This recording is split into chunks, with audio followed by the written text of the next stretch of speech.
Welcome to Following On Ashes Inquest on talkSPORT 2 or via the talkSPORT Cricket YouTube channel. I'm Jon Norman, and alongside me, Steve Harmison, looking back at England's defeat. They've just lost by 8 wickets just a few moments ago at the Gabba. It all got quite heated towards the end. A little bit too late, though, really. It was all smiles for 2 days. Harmy, we did kind of expect us to be in this position yesterday, so we kind of covered off some of what we will now go on and speak about. But England have been absolutely humbled, haven't they? I mean, there are precious few crumbs of comfort to take away from that performance at the Gabba. None whatsoever. When you lose, I mean, it's bad enough losing, but I mean, listening to some of the commentators at the end there, Ebony, Rinford Brent, Matt Pryor, Stephen Finn, Cookie, they're all going, this is like England firing England up. That's made me worse. I mean, that's made me, where was that on day 2? Jofra ball on 150, 148 to 150. Where was that at the end of day 2? And when we needed to knock the tail over, when you started at 1-4, when you started at 129, you got banged straight ball with the ball straight back past you. And then average speed about 136 after that. The game's finished. Steve Smith, brilliant. When he got in Jofra's face, no good bowling fast now when the game's done. That was quite something, wasn't it, as a statement by Steve Smith? As the opposition captain. That sums my mood up watching that, because I didn't like that. I mean, no, look, don't get me wrong. I appreciate with Jofra, he doesn't feel as a bowler he needs to bowl at 155 miles, that'd be something, 155 kilometres an hour every single spell. And also, he didn't get to rest enough because England didn't bat long enough. Okay, and bowling at the Gabba is ridiculous. And also, sorry, jobs to bowl fast. He bowled fast today. Yeah, he did. Yeah, but he wasn't the only one. He wasn't the only one. He wasn't the only one whose speeds were down in that innings. There's going to be some scapegoats out of this. Ollie Pope and Jofra Archer, the two that immediately come to mind. And I don't think either is particularly fair. No, I don't think it's I appreciated the battle between Archer and Smith on an individual basis. Steve Smith has made a point over the last 6 years, pretty much. Well, no, not 6 years, because Archer was out the game for a long time. Smith didn't really talk about it then, in fairness to him. Jofra Archer's never got Steve Smith out, right? Jofra Archer wanted to get Steve Smith out. The two were going at each other, head to head. It was great. But that's their own personal duel, right? I wasn't taking any excitement from that. It was way too late in the day for that. And this is a point you're making as well, right? It was day 1 or 2. There was a misfield behind the stumps. Jamie Smith misfielded it and he relied on Joe Root sweeping up behind him to make sure there wasn't any overthrows. I think it was on day 1. And no, it must have been day 2. And the England players were all laughing. And I messaged you and I thought that was a really poor look. You wouldn't get Steve Smith laughing if Alex Carey had fumbled it behind the stumps, And so from that to this, when suddenly all the players are up and at it, when Australia need 15 to win, no. I'm in with the individual, the personal duel. If Archer bounces out Smith or knocks him over or whatever, and he's out, great. Get in his face, great. But to extrapolate from that there's, this is what we want to see. No, not having that at all.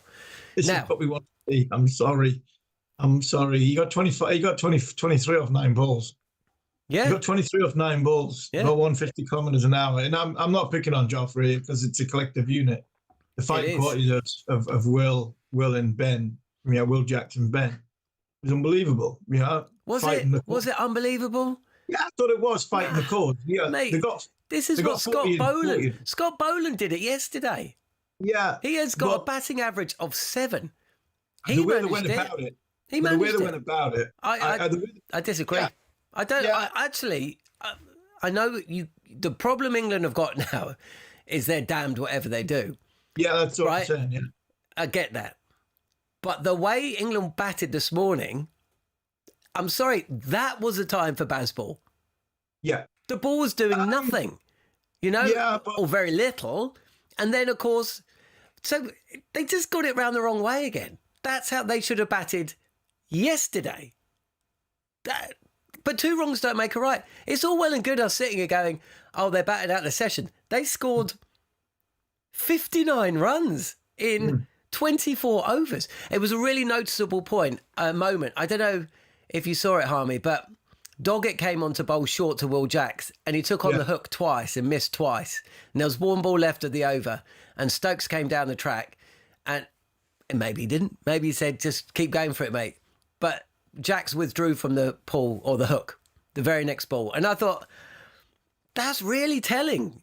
That, that is how they're going about things. I get it. I do get it. And at the end of the day, they got through the session without losing a wicket.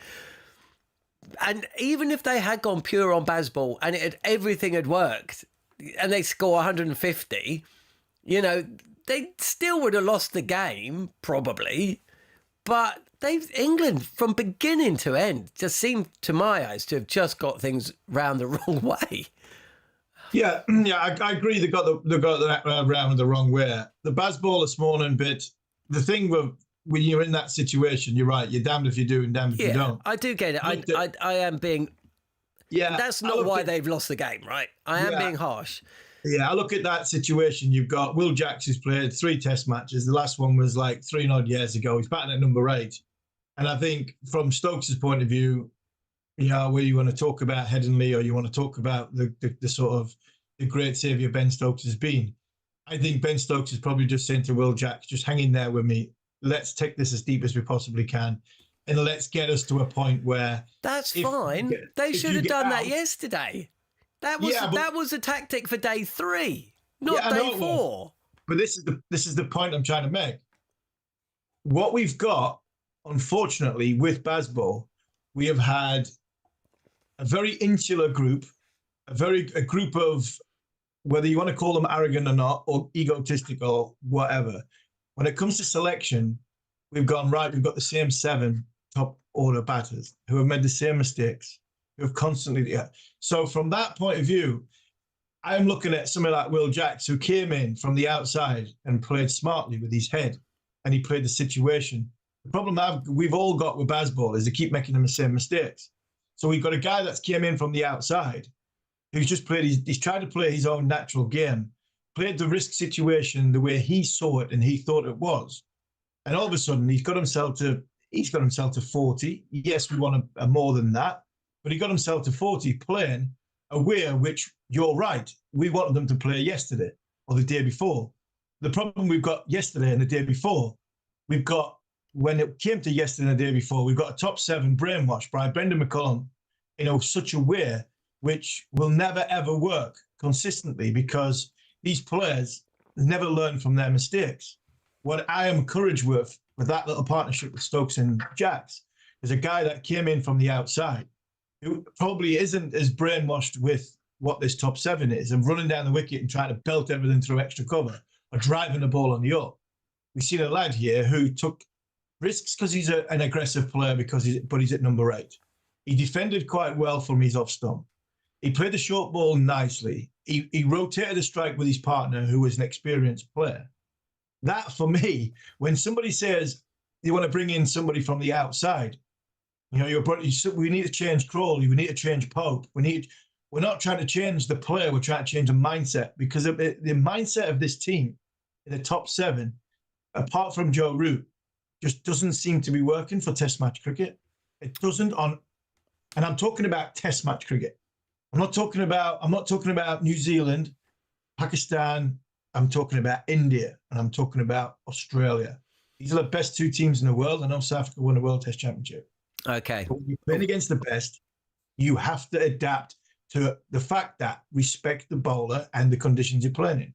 And unfortunately, we didn't. And I thought Will Jacks did that, and that's why I was encouraged. Yep, no fair. Kroom 11, 1-1-1. Bit picky to have a go at Jacks for his batting.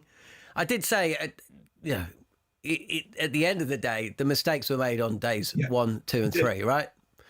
Jax did what Jax had to do. He was told how to play by his skipper, it seemed, and he batted well, did exactly the job that was asked of him. Let's hear though from Ben Stokes. He's been speaking to Isha Guha. Thanks to TNT Sports for this. Ben, another tough loss for yourself. Can you just sum up where it went wrong for you? Yeah, obviously very disappointing. I think, you know, a lot of it to me comes down to, you know, not being able to stand up to the pressure of this game, this format, when the game is on the line. You know, in small passages, we've been able to bring the game back into some kind of control, and then we've let it slip away. And we've done that again here this week, and it's very, very disappointing, in particular because of the ability of the players that we have in that dressing room. And yeah, I think we need to, you know, think a bit harder and a little bit deeper about those moments and what we're taking mentally into those. And yeah, you know, overall just show a little bit more fight when it's needed. Can you put a finger on why it's happening? Why those disciplines haven't quite been there with the ball, the bat, and in the field? I mean, if I could put my finger on it, I would have been, you know, I'll be able to tell you. But as I said, it's definitely not a skill thing, because there's some incredibly gifted players in that dressing room, and when you know it's not down to skill, you know, you probably got to dig a little bit deeper and find out what the thing is that we sort of seem to keep doing in those big moments of the game. It feels like when your back's against the wall, you're able to kind of come back, but when you're on top, for example, that first innings with the bat, came in with the ball, not necessarily getting in the right areas, it's the pressure of expectation? Yeah, look, I think, you know, there's not being able to execute skill is something that you can live with, because no one means to, you know, bowl away from the plan that we're trying to do. We knew exactly how we needed to bowl on that wicket, and we weren't able to do it for a long enough period to put the Australian batsmen, you know, under pressure. And you know, that was evident in the way that Australia were able to score so quickly and so easily against us. I think, you know, Jofra and Gus, I think, set the tone very nicely actually when we first took the ball, but then myself and Bryden sort of, you know, let the game get away from us quite quickly. So yeah, just not being able to execute what's needed, not only with bat in hand but also with ball. And yeah, so yeah, we're having some conversations that I'll be keeping into the dressing room. So yeah. How much communication goes on when you're in the middle there and when that situation changes throughout the day? Yeah, lots of communication. You know, we sit there and watch what's going out in front of us. We can see what you know, Australia are looking to throw at us and what plans they're trying to bowl to, and then it's up to us as you know, as players to be able to go out there with a plan and how to negate the threat. So yeah, look, again, for me, it just seems to be a constant theme at the moment that when, you know, the game is in a pressure moment, Australia keep outdoing us in those moments. And you know, they say Australia isn't a place for weak men, and we're definitely not weak, but we need to find something, because we're 2-0 down now. We've got 3 more games to go, and yeah, we need to sort it. Do you believe you can turn this around? I absolutely believe in that dressing room. I have full belief in the players that are in there, the coaching staff, and the people who are there to help make us better players. And you know, what else have we got to do? You know, we know we've got to win these next 3 games. You know, we have been 2-0 down before, so we know what we need to do, and you know, we ain't going to shy away from the battle that we've got in front of us. But yeah, we do need to look at where things have gone wrong in these first 2 games and sort them out pretty quick if we want to get these Ashes back to England. Wow. Ben Stokes there speaking to Isha Guha. Thanks to TNT Sports for that. I've enjoyed a lot of their commentary, actually. I thought Matt Pryor's been great, as we've been mentioning, Cookie and Stephen Finn as well, and Ebony. Wow, that's something. That's something. Harmy, who's he talking to? I mean, he's just bagged Bryden Carse. Well, I don't think he was. Who were the other players? Yeah, I think he's talking to his dressing room there. Oh, he wasn't talking to his dressing room when he reached 50. No, and I don't think he's just talking to his other 10 players he's been on the field with. I think he's talking to the whole unit. I think he's talking to all 16 players there, that this has got to be. We have to be better. We have to be mentally, and we have to be physically, because I still think that physically they're a long way off, but technically is the biggest thing for me. Technical is the biggest thing for me, because I think these guys they've done it mentally. They should be fit enough, and they're getting fitter as the tour goes on because they're spending a lot of time in the field. But technically, if they're not listening to their captain for what he's just said there, big moments, pressurized situations, we're letting ourselves down. I think Not letting ourselves down physically or mentally, we're letting ourselves down technically. And I think that's our problem. Not being able to technically hit an area, 2, 3, 4 balls in a row. Technically, we are driving the ball on the up, straight, trying to hit it through extra cover when the ball's bouncing. That's not mental, that's technical. I think he's having a go. I think he's having a go at everybody. So I'll tell you who I think he's having a go at. So I tell you, I think he's having a go at Ollie Pope. I think he's having a go at Harry Brook. I think he's having a go at Jamie Smith. And I think he's having a go at Bryden Carse. And maybe he's having a go at Jofra. Probably. I think he's having a go at Jofra Archer. So that is 1, 2, 3, 4, 5, maybe Crawley. Certainly 5 players, because if you look at the game, England were 5 for 2 when Ollie Pope was out. That was a good ball that Ben Duckett got. Yeah, it was. 5 for 2, right? And you're forcing it one outside off stump against Mitchell Starc with a new ball, right? Pressure situation, and you're not delivering. Then Harry Brook with his shot against Mitchell Starc, pressure situation, game on the line, not delivering. Jamie Smith, he's never played a pink ball game. But essentially, he's dropped 2 catches and he's not scored any runs. And I think England have got a big problem there. I actually think maybe you drop Smith and you give Pope the gloves. But that's a conversation we can have. Who else? Yeah, obviously, Bryden Carse. You kind of defended him, didn't you, after day 2? Bryden Carse just bowling too short, too forward, not to the field. And then Jofra with his speed's not up when England needed it to be. That's a lot of players to be bagging, though, Harmy. Yeah. That's a lot. And I think if you have to look also, he could blame himself for that run out. Because that was a massive moment. Yeah. Well, he can have a look at himself. And he will. I think he'd be the first person to look at himself in the mirror and say, am I part of this issue? Or my decision making? Did I change the bowling right when Bryden Carse came on, as well as me as was the team selection right? Because that's a Stokes team. Yeah, all that'll come in. The decision will he, bringing Bryden on at the same time as Ben, both expensive bowlers, both bowlers who bowl wicket taking balls. Who could he have? All these things that will go through a captain's head. I captained a little bit, but not much. But when you look at it, you think, could he have gotten Archer or Atkinson off a couple of overs earlier, put Carse on or put himself on, and then followed Carse with himself, as opposed to the same type of bowler at one end with the same type of bowler at the other end, and try and not go at 7, 8 and over, which they were going. I defended Brian's character, and I defended Bryden's attitude. I don't think you can fault. Yeah, I don't think you can fault Bryden Carse's attitude or the way he runs in. Yeah, because I've been there millions of times, John. When I'm thinking I can, and in the end, I'm just going right. I'm going to bowl this faster.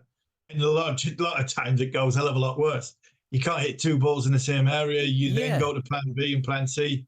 But the one thing you have to do, Michael Vaughan always taught me when he's standing at mid-off, and he was like, Nasser Hussain did the same. I don't give it. I was going to swear there. I'm not bothered where it goes, as long as it goes fast. As long as it goes fast, because your job is to bowl fast. If you're bowling at 83 mile an hour and it's going everywhere, you're going to spend 70 overs of fine leg talking to the crowd. The thing that frustrated me a bit with Jofra, when England needed him to stand up, yes, he's had 14, 15 overs already under his belt. And I keep bringing this point up, and it comes back to preparation as well. If you're not quite ready and you're not quite right and you haven't got the miles in your legs, the overs 80 to 90 at the end of the day, you can't be bowling 129 to 138 in between them spells, especially when you can rock up when you need 30 to win, 9 wickets in hand and bowl at 150 kilometers an hour. The why I defended Carse is his speeds were at his highest speeds of what Bryden Carse can bowl. And that's why you can take him going everywhere and going at 6 and over, when he's bowling fast. What I can't take is bowling. I do get it. 10 mile an hour slower and just looking after yourself, Jack. I'm not quite. I must admit, I respect everything you have to say about fast bowling and, to be honest, all cricket. Maybe I'm just sympathetic to Jofra. Maybe I just want him to do well. Maybe I'm the same. Maybe it's that. But that's why I've got high regard. Too high standards. Yeah, but Harmy, at the end of day one, Mitchell Stark's bolt of speeds were down. All the Australian speeds were down. Yeah, okay, but John, and remember when we spoke about it. What did you say? You said that they were tired. It was late in the day, right? Today, Jofra's speeds was up. He'd had a proper break. He'd actually had a proper break because although they didn't score many, they batted for 75 overs rather than, whatever. What did they bat in first innings, actually? Anyway, we can. Yeah, but go on. Oh, can I just say one? Yeah, I know. And Mitchell Stark's 77, it's 140 balls. In the last over, he bowled at 91 miles per hour. Mate, and he came out and bowled. After scoring that 77, and he went for 40 from 3 overs, pretty much. Yeah, but he bowled at 95. He bowled at 91 miles an hour. I don't care if he goes at 6 and 7 and over. I want him to bowl fast, and I want him to be aggressive. I want him to put the batter up because that's his job. No, because Bryden Carse is your type of bowler. He is. You were better, right? End of story. But you're similar. There's your like for like. You're not a Gus. You weren't a Gus Atkinson. You weren't a Jofra Archer. You were a Bryden Carse. So you needed to go at night at 100% every single delivery, right? Jofra does not need to do that. He doesn't. We've seen that we've seen him bowl. Remember 2020? No, when did he? 2019. He was mixing and matching his speeds all the time. But look, if Stokes is asking him to bowl at 94 miles an hour and he's not bowling at 94 miles an hour, even though he can bowl at 94 miles an hour, of course that is a problem. Of course that's a problem. Chris Stokes from the Indy, in 2 separate TV interviews, Brendan McCullum has said that England over-prepared and over-trained. Come on. Does he realise we're watching? Come on, Brendan. Brendan realise we're watching. Over-prepared and over-trained. I mean, how can you say that? I'm not saying they underprepared, right? I'm not saying that. I never played the game. I don't know what you need physically and mentally to get up to a position where you are ready to take on Australia in the Ashes in Australia. I have no idea. I can pretend to. I've never been there, right? But I can tell you this. This England team were not over-prepared and over-trained. I don't even know what that means. What is that? No, I mean, I'm struggling with that one as well. The over-prepared bit, you could be overthinking things. That's mentally. You could be over-analysing things and what you're trying to do. That's mentally. But the one thing that's not mentally is the physicality side of bowling, and you have to have overs under your belt. I don't think, I mean, I don't want to get onto a long rant. This can be for... Well, you're good at... I tell you what, Harmy, hold it there. We do need just to have a little pause. Get yourself ready. Take on some, some salts or whatever you fast bowlers do when you're about to bowl the 8th or 9th over. You are watching us on the talkSPORT Cricket YouTube channel or listening on talkSPORT 2. Myself, Jon Norman, Steve Harmison, a double Ashes winner. This is following on Ashes Inquest. On DAB, online, on the app and on your smart speaker. Order! All rise for following on Ashes Inquest on talkSPORT 2.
on DAB, online, on the app and on your smart speaker. Order, order! All rise for following on Ash's Inquest on talkSPORT 2. This is following on Ash's Inquest. I'm Jon Norman. He's Steve Harmison. We've had the Violin Geek 15 messages. England lost without Josh Hazlewood and Pat Cummins in the Aussie team. The job security for Key and Baz is unbelievable. I want that job. You need to respect the game, and that starts with proper prep, as Harmy says. Harmy says a lot of it makes sense. In fact, most of it makes sense. It's quite difficult to argue against on or off air, and we do talk about cricket nearly as much. Well, actually, we talk about cricket more off air than we do on air. But it's good to disagree. Well, it is good to disagree, and that's one of the things about cricket. You can disagree. Weak men. You can't have weak men in the dressing room. That is, Stokes has spoken to Aggers. I know you're not supposed to mention other broadcasters. I don't care. I thought that Aggers and Michael Vaughan and Glenn McGrath, listened to something they did. They sounded really depressed. Yeah. But they made a great point. One of the points Aggers made was there's no accountability because there's no other backup keeper and there's no other opening batter and there's nobody else. So just go out there, boys, do whatever you want, and then we'll change it at the end of the series. But listening to what Stokes has to say about weak individuals or weak men, you know, this England team don't chop and change mid-series. I mean, the bowlers get rotated and rested, we know. But you got a feeling that they're going to make some changes here, Harmy. The problem is, what choices do they have and who's going to go and what are they going to do?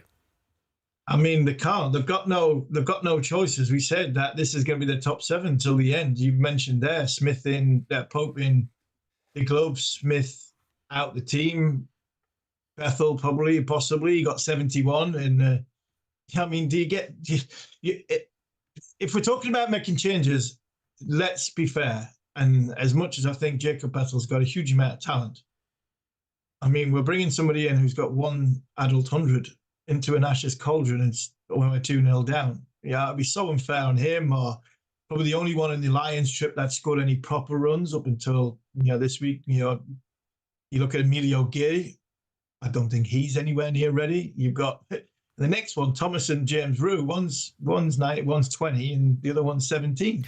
They're the only ones that's making runs, really. Mate, they'll all be in for Sydney. You know how it works. Yeah, they'll be close to it. I mean, Scott Borthwick moment, Mason Crane moment. There's somebody coming. Boyd Rankin. I thought it was Boyd Rankin. I thought it was a bowler. I think it might be Matt Fisher or something like that. But I mean, you go with what you've got. The one thing that Brendan McCullum has done, he's going to die by his sword. You've lived by it, you die by it. He's been very protective of maybe 16 or 17 players, whatever reason, right? Whether he doesn't want to bring anybody in from the outside, he doesn't really. I mean, Cameron Ponsonby's. I've got to mention that Cameron Ponsonby's tweet yesterday was. I mean, that's priceless. I would love to have said that, but I have to credit him to it when he said England have got so much disregard for county cricket, and a bloke who's got 5 for now has been bowling 15 overs with a keeper standing up. I mean, we've got no regard for county cricket, so we're not bringing anybody in from that are battle hardened, that have been through the mill, who have got an education and a background in the grind of county cricket, which possibly skill wise is not up to playing Test cricket, but they won't get the wicket away as easy as Zach Crawley did in first Test match. Ollie Pope did in this Test match. That's the thing with McCullum. He has basically said, right, you 16 lads, until you took the one-day job, you're the only ones I want to work with. And I'm not bothered about the rest. I don't care. These are good lads. It's a good time. Let's go and have these buzzwords of enjoying tours and the best time of your life and fulfill your dreams, and you could be doing a lot of worse things. All these things that is nice for McCullum to say, but you've actually got to give them a little bit in the middle, which is their grounding of an education of how you play Test match cricket. Harmy, we look miles and miles away, and I think what's coming on to Roos from Ben's point of view, just to finish off, is that he wanted to say, did he want to say we're soft? Did he want to say we're soft? We've got a soft underbelly. I think there's a lot of us been saying it, and not just the guys on TNT or the guys on TMS. I mean, NASA and others have been brilliant listening to them. I agree. But the one consistent thing we've been saying, John, we've all been saying the same things. So somebody's got it right. and somebody's got it wrong. And unfortunately for me, the ones that I think who have got it wrong are the ones that are insular in this bubble of ECB, pathway, coaches only letting bowlers bowl 12 overs, no warm-up games because we don't want to let anybody see what we're doing. Nobody letting you see what they're doing is getting beat 2-0. And that potentially is probably, and I don't think he will be bothered. I'll take that back. I really didn't mean that.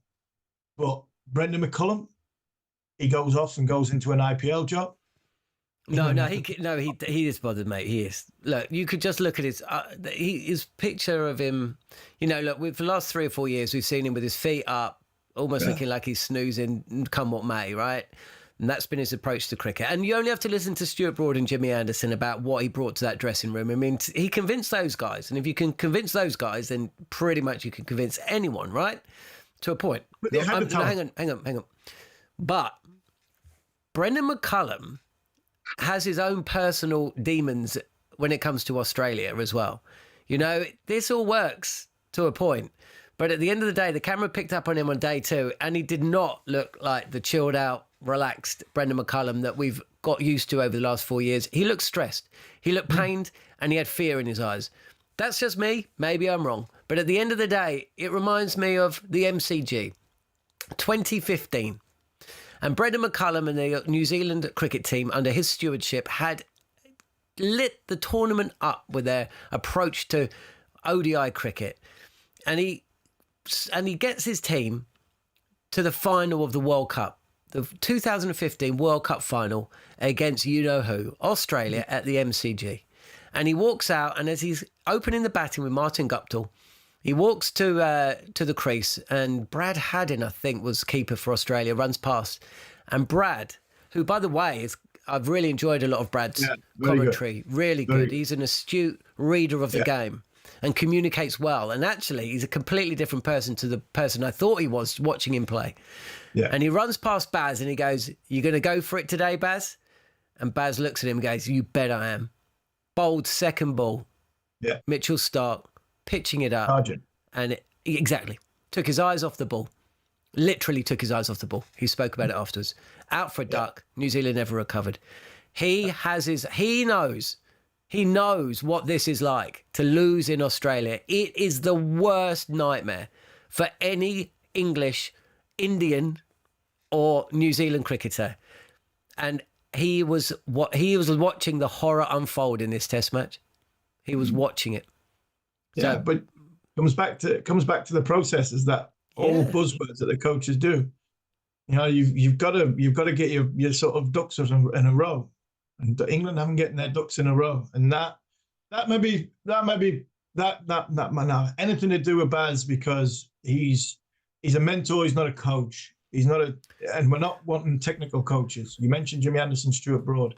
They were world-class performers before Baz got anywhere near the team. It's a great point. They didn't need coaching. Stokes doesn't need coaching. Yeah. Root doesn't need coaching. But some of them do, Harmy, don't they?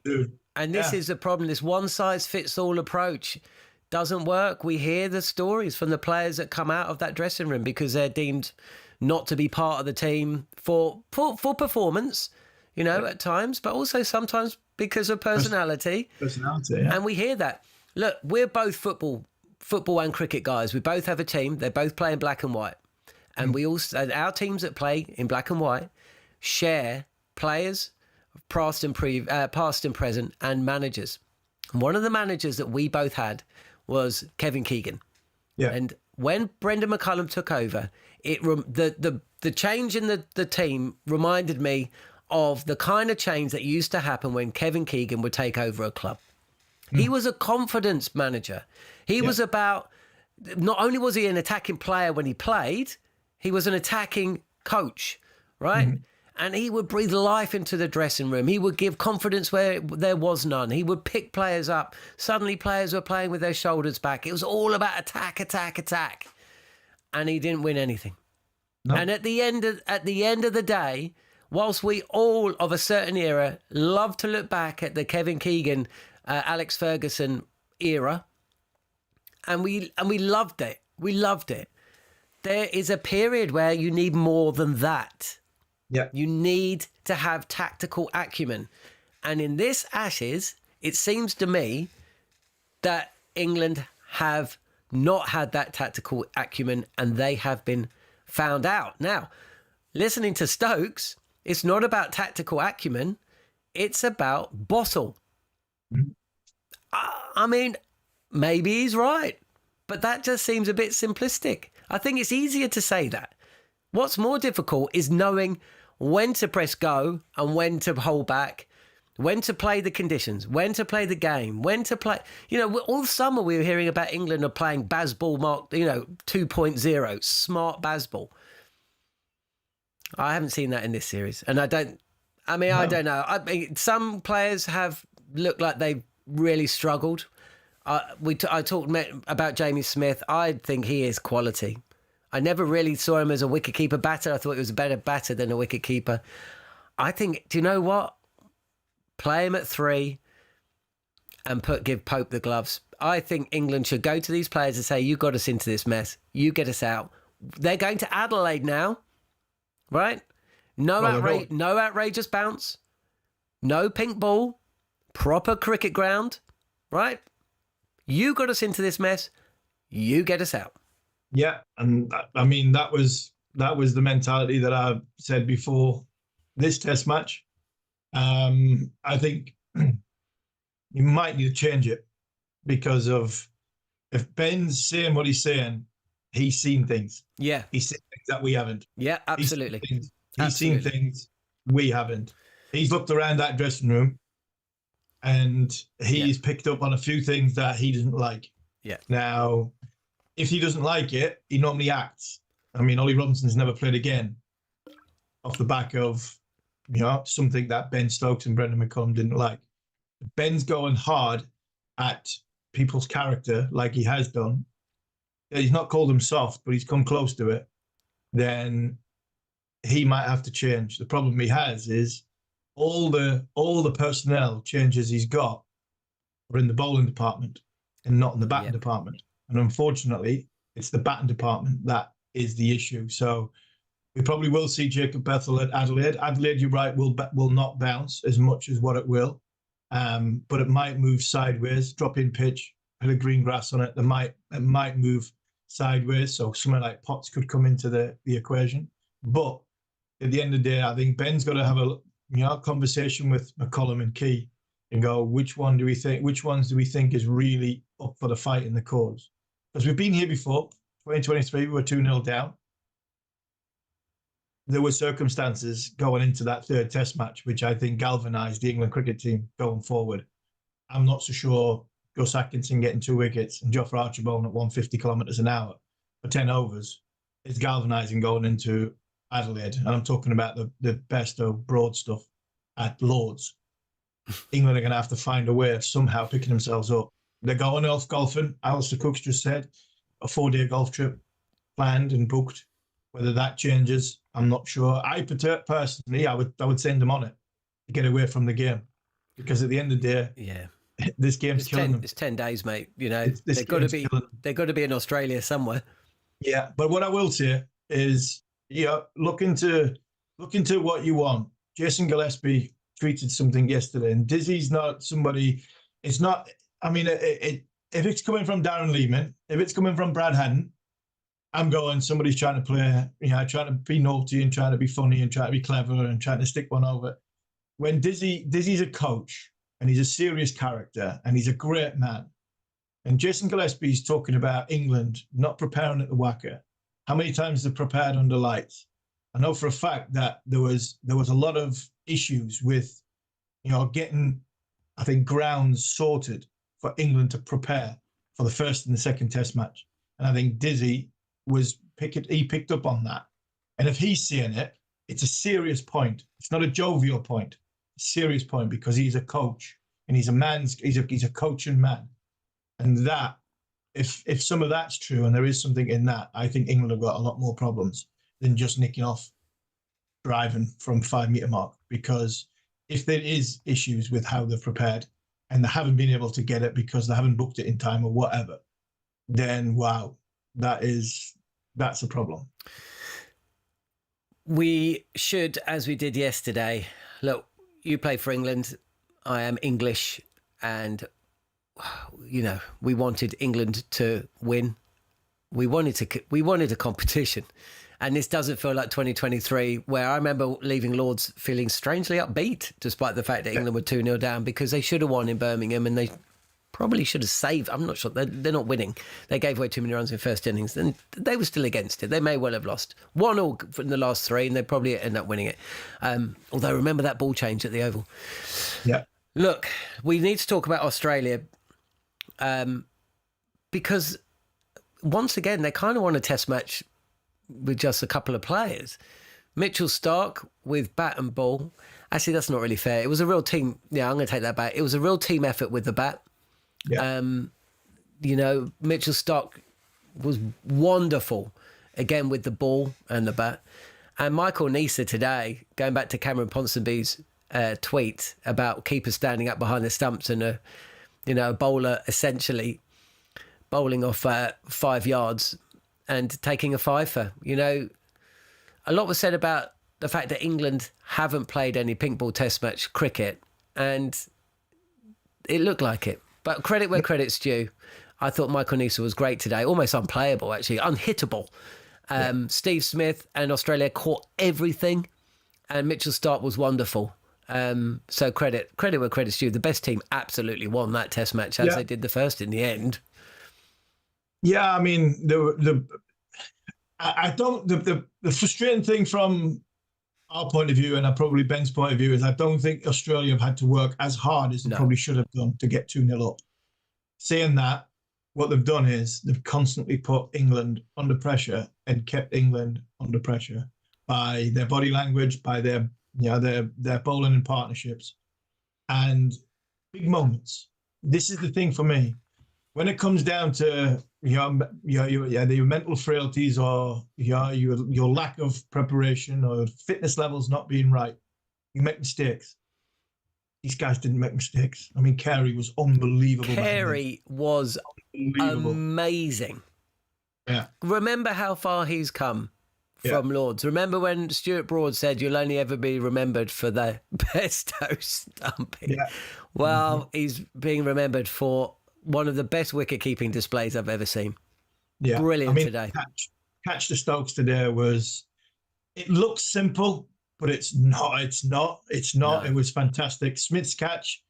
I mean, I've got it here. You look at Inglis's run out, Stokes and Root going well. Big moment. Yeah. Smith's catch today, not a big moment, but an unbelievable catch in a way which, when you've dropped 5 catches and somebody catches one like that, and then Carey, his body language stand up the stumps. He's constant being there and putting England under pressure with a bowler bowling top of off stump, not quite Darren Stevens style, but top of off stump, and making sure that you are challenged inside edge, outside edge. And if there's problems with your technique, I'll nail you. I'll sort you out. You just have to make one little mistake. And Ben batted 150 balls and just didn't quite get. So he got caught on the crease, nicked one, and it was a fantastic catch. Big moments. Good teams, teams that are well drilled, well oiled, they win the big moments. And Australia did that. I mean, you're right. I think everybody contributed with a bat. But Mitchell Starc again, and this is the horrible thing for me. When Marcus Trescothick said last night, when you're preparing 3 Shield games, and like we did 20, 30 years ago. I'm not being disrespectful towards Australia here. They're 2-0 up, and they're 2-0 up for a reason. But it's not Warne, it's not McGrath, it's not Ponting, it's not Gilchrist, it's not Hayden and Langer. I mean, this is Steve Smith, Travis Head, Mitchell Starc, Alex Carey behind the stumps. That's what's beat England. That's what's beat England so far. And more importantly, England have beat themselves. Yep. Normally in Test match cricket, you need 6 or 7 players on the opposition side to beat you. It's not like 50 over cricket or T20 when really one player, 1 or 2 players can do enough, can make enough difference in a game to win a match. But that's been the case throughout. Look, we're going to have to wrap things up here. Harmy, you are going to be making your way down to London on Monday, you and Bumble. No, not Bumble. Bumble's heading off to Australia. You and Jared, Goffey's in town, Butch is coming in. We're going to have it all covered on talkSPORT throughout Monday, from breakfast through White and Jordan and H&J. There's going to be Harmy and Kimber being pushed out on the talkSPORT Cricket YouTube channel. Darren Goff's How to Win the Ashes from 2-0 down. That should be the next episode. Not this ever happened. Yeah, so good luck with that one. But look, thanks for your time, Harmy. It's brilliant as ever. And thank you for your interaction on the talkSPORT Cricket YouTube channel feed. It's been fantastic. We will be back with more following on Ashes after the Adelaide, every day of the Adelaide test from 8 a.m, I think, in the morning. I can't quite remember. But for now, thanks for joining us on the talkSPORT Cricket YouTube channel and talkSPORT 2. On DAB, online, on the app and on your smart speaker.